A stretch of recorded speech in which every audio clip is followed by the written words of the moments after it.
So we're talking about bugs, the first of which is probably maybe the most well-known, and that is the 2010 inflation bug. On August 15th, 2010, it was discovered that block 74,638 contained a transaction that created 184 billion Bitcoin for 3 different addresses.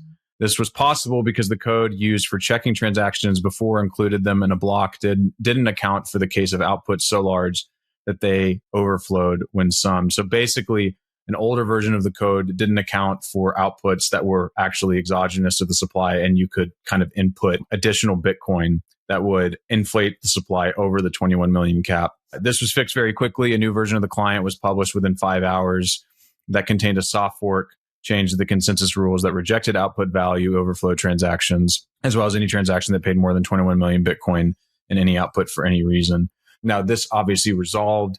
There were very few people using Bitcoin at this time. It would have been catastrophic if something like this happened today. But it's a good reminder that human error lurks around all of these upgrades.